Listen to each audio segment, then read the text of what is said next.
The Honourable Pierre Yang, I give you the call. Shortcutting the process. Thank you, Madam President. Madam President, I wish to begin by saying that it is an honour and privilege to be serving as a member of the Western Australian Parliament and to represent the good people of Western Australia. I acknowledge His Excellencies for his enormous contribution to the public life in Australia over many decades, and his continued contribution and service as the Governor of Western Australia. I have known His Excellency for many years. Our first encounter was way back in 2001 when I wrote an email to his office asking about how to join the Australian Labor Party. As I stated in my first speech, Madam President, I joined the Labor Party because I identified with its core values. I wanted to live in a society that is fair and compassionate, where a fair day's work will return a fair day's pay. The most vulnerable of our community are supported and protected. The Labor Party believes in giving voice to the voiceless and creating jobs for the jobless, and in giving people a fair go. I'd seen His Excellency on TV as the federal Labor leader at the time, and I figured there was no better person to ask on how to join the Labor Party than Kim Beazley. So I sent his office an email. Shortly after, I received a reply with advice on joining the Labor Party. I would say that His Excellency played a very important role in guiding me all those 20-odd years ago, which has directly contributed to my involvement in the Labor Party in the time since. Parliamentary democracy is a fundamental pillar for our liberal society. And from the recent state election, we can see that the people of Western Australia carried out their democratic duties with a very strong sense of responsibility. They looked at how the McGowan Labor government handled the COVID-19 pandemic and our economy, and decided to vote for Mark McGowan and the Labor team on March the 13th. I would like to thank the people of Western Australia for their trust and support. I'd also like to thank all retiring members of this place for their service as members of Parliament. It's been a pleasure working with all of you over the past 4 years. I would like to thank the Honourable Laurie Graham in particular for his assistance as my Deputy Whip. It was always reassuring to know that when I was on urgent parliamentary duties or business, Laurie was in charge and all would be fine. I would also like to acknowledge the people who were affected and are still affected by the Wooroloo bushfires and the tropical cyclone Saroja, and thank His Excellency for his words in his address. Madam President, my family was going to spend the weekend in Kalbarri when it was devastated by Saroja. It was devastating. It was very sad to see people's livelihood got destroyed, and I look forward to visiting Kalbarri and supporting the local community and local businesses in due course. I would like to congratulate Premier Mark McGowan and WA Labor for the state election result. Under the leadership of Premier Mark McGowan, WA Labor received 59.9% of primary vote and recorded 69.7% of the statewide two-party preferred vote. Not only did the election deliver the largest majorities in the Legislative Assembly, 53 seats out of 59, and in the Legislative Council, 22 out of 36, but it has also delivered the most culturally diverse parliament as well, a parliament that is more reflective of the community in which we live. I'd like to make a special mention of two of my colleagues. The member-elect for the North Metropolitan Region, Ms. Ayor Makul-Trott, and the member for Riverton, Dr. Jagdish Krishnan. I worked with Ayor and Dr. Jags closely over the past year, and I know they are hard-working Australians, Madam President, who want to make a contribution to our liberal, democratic, multicultural society. I look forward to working with them in the coming 4 years and beyond. Madam President, the McGowan Labour government has achieved many great things over the past 4 years. To me, first and foremost was the passage of the Voluntary Assisted Dying Bill. Madam President, I remember the heartbreaking stories people told us about themselves or their relatives before the debate. I remember Belinda Tay, who walked from Melbourne to Perth in order to raise awareness and support for voluntary assisted dying. I remember the days when the bill was debated in the Assembly and the day it arrived in Council. I remember the sincerity and passion of all members here who contributed to the debate. I remember the long hours and the late nights we spent together here in this chamber.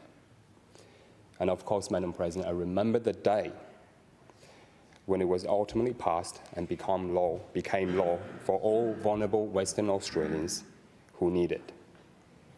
It was a victory for humanity, and it was a victory for all Western Australians. The recent 3-day lockdown has been a reminder that we are living in the pandemic, where thousands upon thousands of people around the world are being infected and dying every day because of COVID-19. Here in Western Australia, our life is almost back to pre-COVID normal, and our economy is also booming. Thanks to Premier Mark McGowan and the McGowan Labour government, Western Australia is a uniquely safe place in this world. When there are signs of early community transmission of COVID-19, the Premier acts swiftly in the interest of the people of Western Australia and keeps us safe. I commend the Premier for his decisive actions in protecting Western Australia.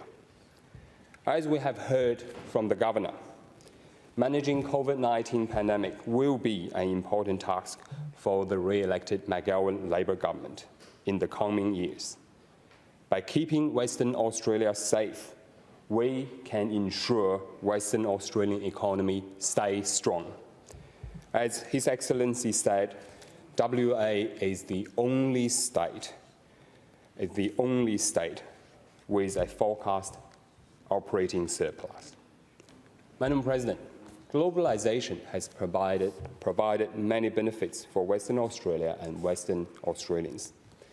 Nevertheless, we saw at the beginning of the pandemic, the international supply chains were severely disrupted.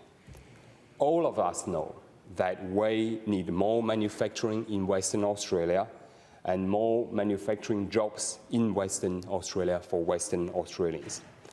I am pleased to hear that the McGowan Labour government has a new WA jobs plan, which aims to reduce interstate fly-in, fly-out, creating more jobs and more training opportunities for young West Aussies and diversify our economy. I congratulate the government for creating jobs, quality and stable jobs for Western Australians, one of its highest priorities in the coming 4 years. The Governor, in his address, also stated that we have 43 female members of Parliament, which means we have nearly equal representation. This is an important milestone for Western Australia. When I was preparing my speech, I write the address in reply delivered by my good friend, the Honourable Sally Talbot, back on the 11th of May 2017 for inspiration. I always look up to the Honourable Sally Talbot as an experienced member of this place and a senior colleague of mine. The Honourable Sally Talbot, in her speech, discussed the important progress Western Australia achieved in terms of gender equality and female political leadership. I want to echo her celebratory remarks that we have had a female governor, the Honourable Kerry Sanderson, AC CVO, and we have the Honourable Sue Ellery as the Leader of Government in Legislative Council, and we have the Honourable Kate Delst, Madam President, as the first female president of the Legislative Council. And today, we have our first female speaker in the Honourable Michelle Roberts. The Honourable Sally Talbot also remarked that, I quote, "If one is born a girl, they are statistically more likely to be an adult, to be poor, to experience domestic violence, assault, violence, throughout their life to be repeatedly exposed to the feeling of being invisible, less likely to serve on a board or as the chief executive officer of a major company, less likely to hold high office in the public sector, and less likely to be a highly paid sports person." Unfortunately, what was said 4 years ago still stays true today. In relation to violence against women, we have seen far too many Australian women assaulted or killed in incidents of domestic violence. We need to do better than this. Over the past 12 months, we have seen the Me Too movement against sexual assault and harassment and assault. And we have seen courageous young women such as Brittany Higgins and Grace Time speaking up in the fight against sexism, gender inequality, and violence against women. More than ever, we need to address these issues as a community. And when we talk about sexism, we have to talk about the similar yet different experiences of women of non-Anglo-Saxon backgrounds. American lawyer, philosopher, and civil rights advocate Professor Kimberly Crenshaw has coined the concept of intersectionality, which posits that people's different social identities can overlap, I quote, "The lived experience and people's experience of discrimination of a black woman will be different from those of a white woman or a black man, for example." Professor Crenshaw said, "All inequality is not created equal. Therefore, the experience of an Asian Australian woman will be different to those of an Aboriginal woman and to those of an Australian woman of Anglo-Saxon background." My good friend Pearl Lim wrote a fabulous article on International Women's Day this year about the experiences and struggles faced by women of Black and Indigenous backgrounds, women of colour, trans women, queer women, and women with disabilities. I must give her a massive shout out for standing up for fairness and equality and raising awareness of the different yet similar difficulties women of different backgrounds face. Because as Pearl said, compounded disadvantage and inequality are not often explored in our public discourse. Since the start of the pandemic, we have seen a rise in anti-Asian racism, and the people who have been attacked are predominantly women of Asian heritage. Since early last year, a number of women of Chinese cultural heritage were racially attacked in Melbourne. A man of Korean heritage were assaulted in Albany and told not to go out and spread coronavirus. The house and the car of a family of Chinese cultural heritage in Perth's northern suburbs were graffitied and vandalized with words such as "virus keep out." During the transitional period after the lockdown in February, when adults were required to wear masks and children were not, a mother of Chinese cultural heritage took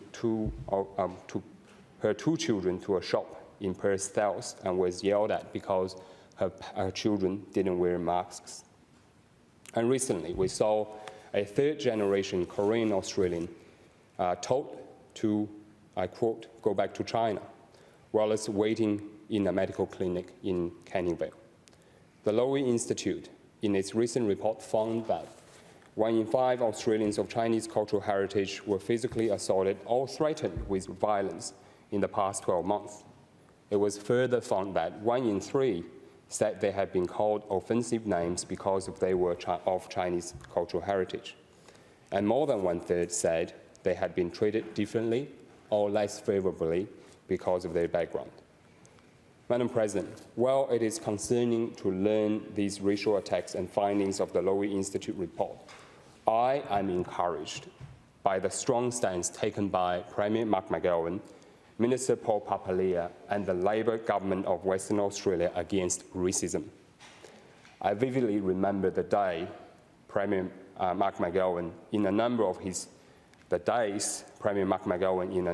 press conferences, and Minister Paul Papalia, as the then Minister for Multicultural Interests, in a parliamentary speech last year, strongly condemning incidents of racial attacks in WA. I thank them for their leadership and strong stance for social justice and fairness. I will continue to work with the McGowan Labor government closely in the fight against sexism, racism, and other forms of discrimination. Last but not least, Madam President, I'm pleased to hear in His Excellency's address about electoral reform. In my inaugural speech, I discussed our electoral system and the need for electoral fairness. I look forward to being involved in that process as a member of the Legislative Council. Madam President, I would like to say that I am honoured and privileged to be a Labor member of the Legislative Council. And I am also honoured and privileged to deliver this address in reply. I thank my leader, the Honourable Sue Ellery, for the opportunity. On behalf of the honourable members, Madam President, I thank His Excellency for his address, and with a great sense of enthusiasm and optimism, I look forward to the next 4 years of Labor in government, delivering for the people of Western Australia. The Honourable Colin